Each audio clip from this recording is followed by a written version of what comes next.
Hello guys, welcome back to the channel. It's your boy God Gamer Harriet here, and it's Tuesday, and you know what that means? Hindi na tayo mag-review ng picture kasi we have a full length here dito sa Fridays with VMX only on Harriet. Tuesdays on VMX pala, sorry. Yeah, I've been a bit. It's a bit cold weather, bit of a sleepy weather we're having today, and I like it. I like it a lot. Wait, what? Did I just break my run? Doesn't matter. Okay, so we're reviewing Kandungan today, and this is a movie starring Nico Loco. We haven't seen Nico Loco for a long while, to be honest, and it's great to have him back. And we're also seeing Rica Gonzalez. So Rica Gonzalez, tandaan nyo, tagal siya nawala. I think bumalik siya in one movie. I forgot what it is. Let me just take a look. Rica Gonzalez and Ara Alonso. Isa rin ano eh.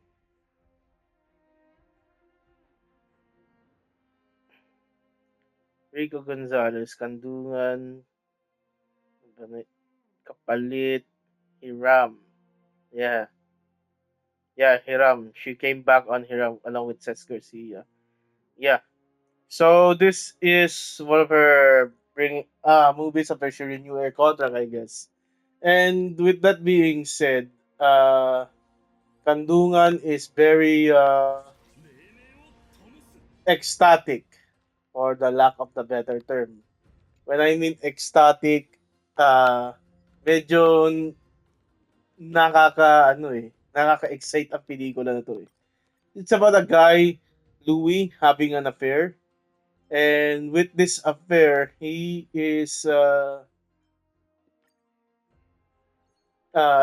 stepping the boundaries on two of his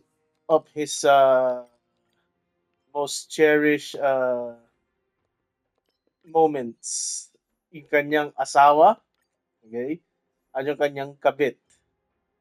Alam mo, madali na naman pumili dyan eh, kabit o asawa.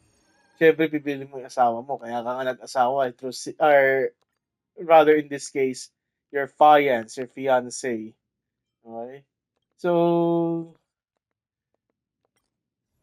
I don't know what is in the mind of Mr. Loco, but nagkaganito. But we're happy. Fuck, I don't know how to execute this. But we're happy to recap what happened in this movie. So this movie is 1 hour and 12 minutes long, and it encompasses the complication of some relationships, on how to stay on some relationships. So I stand corrected. Uh, Nico's character Louis has no spouse. It's just a fiance. At ang fiance na yon ay si Ara Alonso, si Abby. Something that we can uh, push through here is the fact that Abby is a loyal person pagdating kay Nico, pagdating kay Louie pala. I'm sorry. And uh it is one of those surreal uh happenings in terms of having a relationship. Okay? So great. Good. So above anything else, we got some tense actions here. So we see Louis in a bar. He's hanging out in a bar, and may nakilala siya dito si Alice, and then they hook up. So in our perspective kasi, before we watch the movie, we don't know that Louis has a fiance. Okay? Di natin alam na may fiance pala siya na ginagago tayo. So, it's Green Eye na pili ko. And yun yung tingin ko na ano eh, na parang mystery dito. Or it's pinipilit nila maging mystery rather. Pero ah, pero parang alam natin magkakaroon ng kabit ito eh. So yeah, he's an egotistical womanizer si Louis. He's also the CEO of a company. Hmm. Very familiar in times like this that we have a CEO having an affair. Pero hindi naman asawa, dito naman fiancé. Okay? And uh, ang tingin ko dito is because initially the fiancé I think is just more on the romantic side at parang ayaw ibigay what needs to be given to our hindi naman siya protagonist, di ba? Quote unquote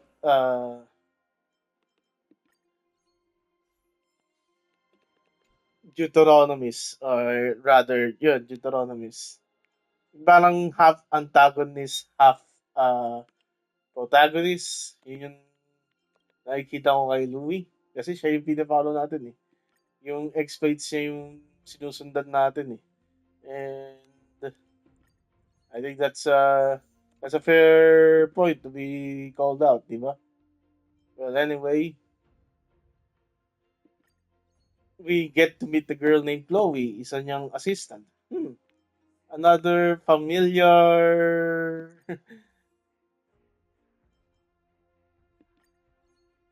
another familiar situation. Napaka-familiar kasi nangyayari to sa totoong buhay and it just got on Coldplay. So si Chloe, dito niya nakita yung kanyang extremities sa pagiging malibog that his own clients can't give it to him. So every time Chloe and Chloe and Louis have sex, it's like most of the movie is just them having sex scenes. It's all about having the boundaries. Okay? But Chloe doesn't know. And the motivation kasi, kaya gusto ni Louie to si Chloe is because of a journal. So this journal is like yung parang pantasya. Alam mo yung pantasya novels na binabasa natin sa internet natin. So yun naman ang journal ni Chloe that she wants to publish. However, nung nabasa ni ano to, nung nabasa ni Louis, it got him turned on. And ang nangyari dito is they have this kind of agreement na magkaroon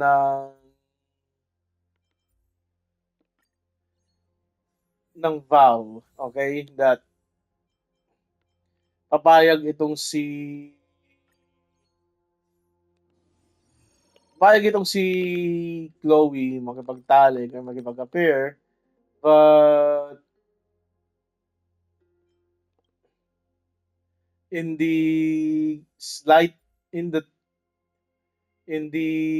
other things eh madadagdag yung pangalan ni Louis as the main character dun sa pelikula niya yung journal niya with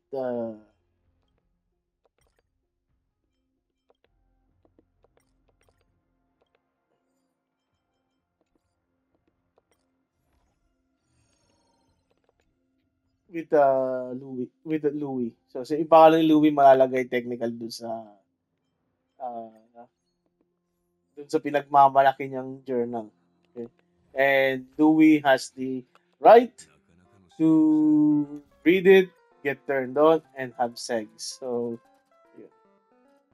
So, Ang naging plot dito is dumating bigla yung asawa, your fiance ni Louie na si Chloe, na si Abby, played by Rica Gonzalez, and things get a little bit screwy to Louie. It nagkaroon na fear na magkakaalaman sa kanilang relasyon kasi ayun nga, baka mahuli ka balbon, 'di ba? At nagkataon nangyari 'yun while sa office, biglang habang pa ni Chloe itong si Louie, nadatnan ni Abby. Walang paapaalam, hindi man lang kinatok.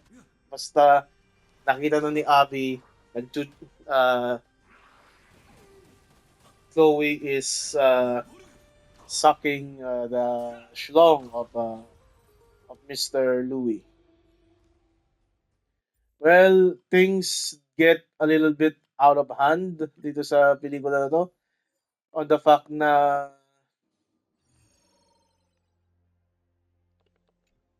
let's see, on the fact that ano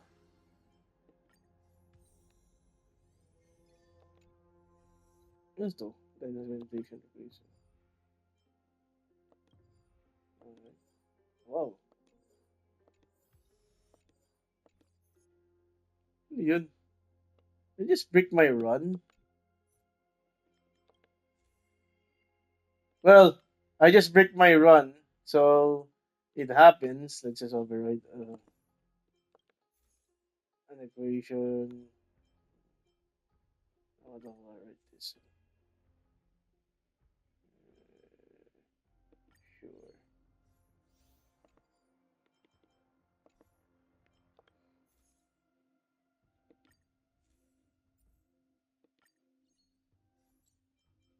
Okay.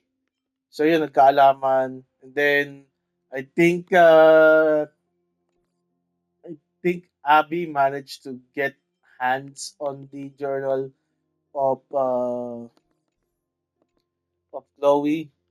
So, kailangan mabawi ni Chloe yun, pero hindi niya magawa. And then, things just got out of hand talaga. Ayun. Uh, Louis tried to make up for it, but ang condition ata ni Abby para kay Louis para mag-make up is to force Abby to or force Chloe to resign, and Louis, being the simp that he is to his fiance, trying to save this marriage, he abides, okay? Sinunod niya. And pagka nung sinunod niya, hindi pa rin tinuloy. That's how manipulative itong si Abby kay Louie. Tapos sa nagkataon, ayaw na rin ni Abby kay Louie. So Louie lost everything. And I think yung naging dito is all because of a damn book, nasira ang buhay niya. So, ayun. Anong nangyari kasi naging greedy itong si Louie. Kaya siya ay nahuli. Corny ko. Ayun. So yes, this is the movie Kandungan. Bakit nga ba Kandungan yung title? So, Kandungan is parang yung kinakandong mo na your girl will sit on your lap, 'di ba? And yung girl na yon is si uh, Chloe, si Rica Gonzalez. I think that's my interpretation of the movie. And dahil sa kandungan, it's not even temporary kasi. Kaya when I mean it's not temporary is it's that kandungan hindi naman temporary uupo sa lap ng babae, di ba? Kaya dapat kung kailan kaya mo nang ibitaw, dapat binitiwan mo na. Yun nun. Okay? So yeah, that's my review of Kandungan. What do you think, guys? What do you think? Did Louis get what he deserves in this movie? Or was it a bit too much? I think he got what he deserves kasi uh, it's more of just pick my one.